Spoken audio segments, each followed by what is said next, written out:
అందరికీ నమస్తే। ఈరోజు మనము మన రాయదుర్గానికి సంబంధించినటువంటి విశేషాలను తెలియజేయాలనే ఉద్దేశంతో ఈ యొక్క రాయదుర్గం మన యొక్క పరిసర ప్రాంతంలో ఉన్నటువంటి మన రాయదుర్గం కొండ మీదకి బయలుదేరడం జరిగింది। ఇదిగో ఇక్కడ నుంచి మనకు వ్యూ పాయింట్ దగ్గరలోనే ఉంది, ఒకసారి చూద్దాం రండి, బయలుదేరదాం అందరూ।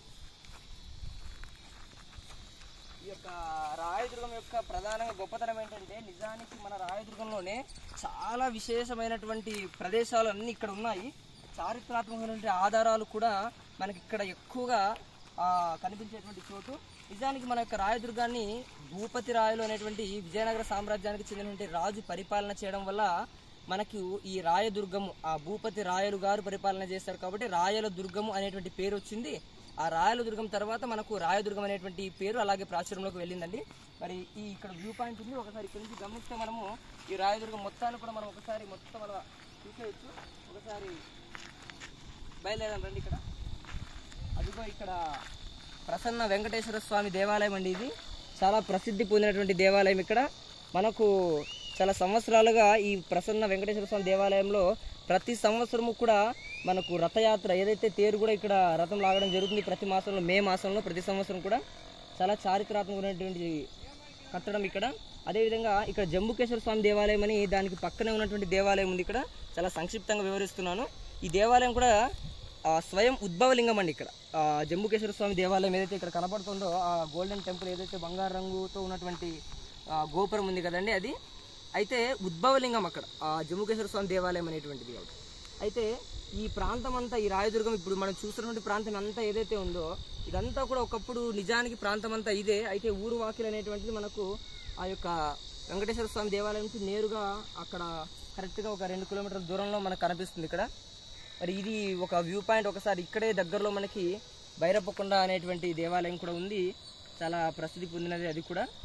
మనము ముందుకు బయలుదేరదాం ఒకసారి।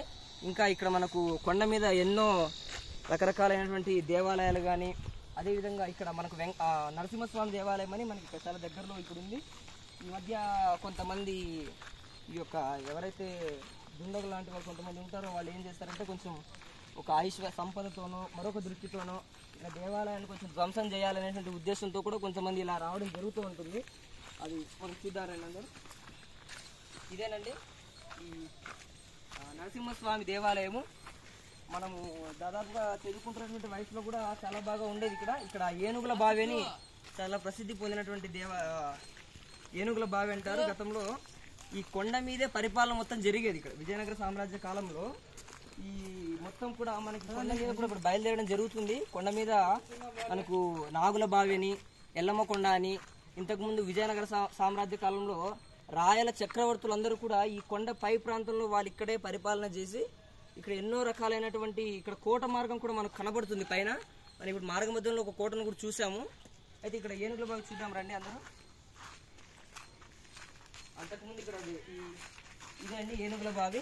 అంతకుముందు ఇక్కడ మనకి నరసింహస్వామి దేవాలయం అనేది గతంలో చాలా ప్రాచుర్యం పొందింది, కళ్యాణం కూడా జరిగేటువంటి ప్రదేశం ఇక్కడ మనకి ప్రతి సంవత్సరం ప్రతి ఏటా కళ్యాణం జరిగేది। అయితే ఇటీవల దాదాపు ఒక 3 సంవత్సరాల క్రితం ఇది ధ్వంసం చేయడం జరిగింది కాబట్టి చాలా మంది ఇట్లాంటి మన కట్టడాలు ఏవైతే ఉన్నాయో పురాతన ప్రాచీనమైనటువంటి దేవాలయాలు ఎంతో ప్రసిద్ధి చెందిన దేవాలయాలన్నీ కూడా ఇక్కడ ధ్వంసం చేయడం అనేది జరుగుతోంది। బట్ అది ప్రతి ఒక్కరు కూడా మనం కొంచెం దృష్టి పెట్టుకోవాల్సిన విషయము। అలాగే ఇక్కడ దగ్గర కొంచెం వేగంగా రండి, ఇక్కడ మనకి ఇక్కడ ధ్వజస్తంభం కూడా ఈ మధ్యనే ఇది చేయడం జరిగింది చూడండి, చాలా ప్రాశస్త్యం పొందినటువంటి ఇవన్నీ కూడా ఎంతో ప్రసిద్ధి లేకపోతే ఎందుకు ఇటువంటి ధ్వజస్తంభాలను కానీ ఇటువంటి మంచి పేరు ప్రఖ్యాతలు మన ఊరికి మన యొక్క రాష్ట్రాలకి మంచి పేరు తెచ్చేటువంటి కట్టడాలను ఎందుకు కూలుస్తారు చెప్పండి। కాబట్టి ఇక్కడ చూడండి, మీరు గమనిస్తూనే ఉంటారు ఈ ధ్వజస్తంభాన్ని కూడా ఇటీవలనే కొంతమంది పేరు తెలియని వ్యక్తులు ధ్వంసం చేయడం జరిగింది కాబట్టి ఏదో కాంక్షతో ఒకసారి దగ్గర నుంచి చూపించండి ఒకసారి ఇది। కాబట్టి ఇటువంటి కట్టడాలను అదే పనిగా ధ్వంసం చేయడం కూడా జరుగుతోంది కాబట్టి ఏదో ఒకటి ఆశించుకొని ఈ విధంగా చేయడం జరుగుతోంది। కాబట్టి మన రాయదుర్గం అనేటువంటి దుర్గం అంటేనే కోట కాబట్టి రాయలు పరిపాలించినటువంటి దుర్గంలో చాలా విశేషాలు ఉన్నాయి। ఈ విశేషాలన్నింటినీ కూడా మీకు తర్వాత యొక్క వీడియోలో వివరిస్తాను నేను। అంతకంటే ముందు ఈ యొక్క విజయనగర సామ్రాజ్య పరిపాలన చక్రవర్తులు పరిపాలించినటువంటి ఈ కోటను ఒకసారి గమనిస్తూ ముందుకు బయలుదేరదాం అందరూ కూడా. అదొక చిన్న కథ. రాయదుర్గం కోట మార్గంలో కొండపైన వెళ్ళేటువంటి మార్గంలో ఉన్నటువంటి కోట గోడలను చూద్దాం.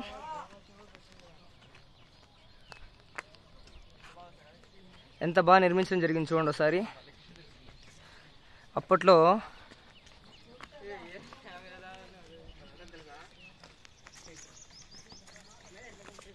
ఇటువంటి కట్టడాలన్నీ కూడా మన యొక్క రాయదుర్గం కోట మీద ఉండడం జరిగింది. ఒకసారి గమనించండి, ఇంత పెద్ద రాళ్లతో వాళ్ళు ఏ విధంగా నిర్మించారు ఆ కాలంలో.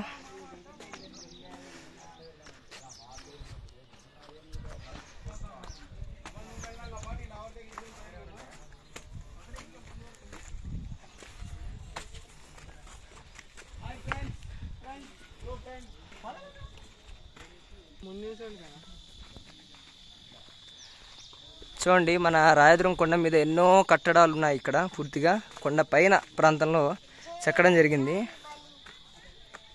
ఏదో దేవాలయం ఉంది ఇక్కడ, హనుమంతుని దేవాలయం, హనుమాన్ దేవాలయం.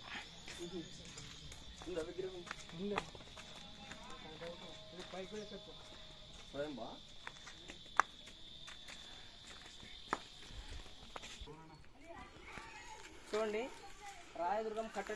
రాయదుర్గం కొండ మీద ఉన్నటువంటి కోట గోడలు ఎంత దిగ్భేదకరంగా ఎంత బలంగా ఆ కాలంలో కట్టారో తెలుసుకోవచ్చు మనము.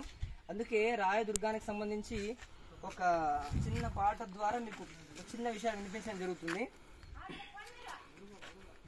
ఇది రాయదుర్గమ్మురా సోదరా చరితకెక్కిన దివ్యధామమ్మురా. ఇది రాయదుర్గమ్మురా సోదరా చరితకెక్కిన దివ్యధామమ్మురా. శుభకరులు సురుహరులు సుధలు పంచిన చోటు, శుభకరులు సురుహరులు సుధలు పంచిన చోటు, ప్రకృతియే పరమమై రక్షణిచ్చిన చోటు, ప్రకృతియే పరమమై రక్షణిచ్చిన చోటు. రాయలేలిన సీమరా ఈయది రాజులేలిన తావురా. రాయలేలిన సీమరా భూపతి రాయుడేలిన తావురా. సోదరా ఇది రాయదుర్గమ్మురా, ఇది రాయదుర్గమ్మురా సోదరా చరితకెక్కిన దివ్యధామమ్మురా. అందరికీ ధన్యవాదాలు. ఇటువంటి మరిన్నటువంటి కట్టడాల గురించి, మన యొక్క హిందూ సంస్కృతి యొక్క గొప్పతనము, మన దేశం యొక్క ఉన్నతిని తెలుసుకోవడానికి మన తెలుగు భారతం ఛానల్ని సబ్స్క్రైబ్ చేసుకోండి. మరిన్ని విషయాలతో మరొక వీడియోలో మీ ముందుంటాం. నమస్తే అందరికీ.